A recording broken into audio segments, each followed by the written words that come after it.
அனைவருக்கும் வணக்கம். வாராகி அம்மன் ஆஷாட நவராத்திரி 8ஆம் நாள் பூஜை. அதுக்கு முன்னாடி அம்மு எஸ்பிஎம்எஸ் சேனலை சப்ஸ்கிரைப் பண்ணாதவங்க சப்ஸ்கிரைப் பண்ணுங்கள். நீங்கள் பண்ணுற ஒவ்வொரு சப்ஸ்கிரைபும் எனக்கு ஒவ்வொரு மோட்டிவேஷனாக இருக்கும்.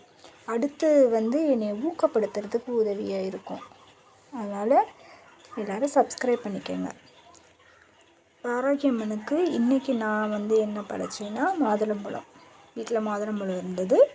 அதை எடுத்து அதை கொஞ்சம் தேன் கலந்து அம்மாவுக்கு படைச்சிட்டேன். வாராகி அம்மன் பல்லது வேண்டணும். அதே போல் நியாயத்தை பார்க்கக்கூடியவங்க. அதனால் வாராகி அம்மன்கிட்ட கேட்கும்போது நம்ம நல்ல விஷயங்களவே கேட்டு பயனடையணும்.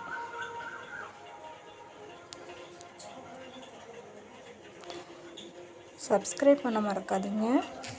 தேங்க்ஸ் ஃபார் வாட்சிங். சப்ஸ்கிரைப் பண்ணிவிட்டு சைடில் இருக்க பெல் பட்டனை கிளிக் பண்ணி அதில் ஆல்ற பட்டனை டச் பண்ணிங்கன்னா தான் அடுத்தடுத்த வீடியோ நான் அப்லோட் பண்ணும்போது உங்களுக்கு நோட்டிஃபிகேஷனாக வரும். தேங்க்ஸ் ஃபார் வாட்சிங்.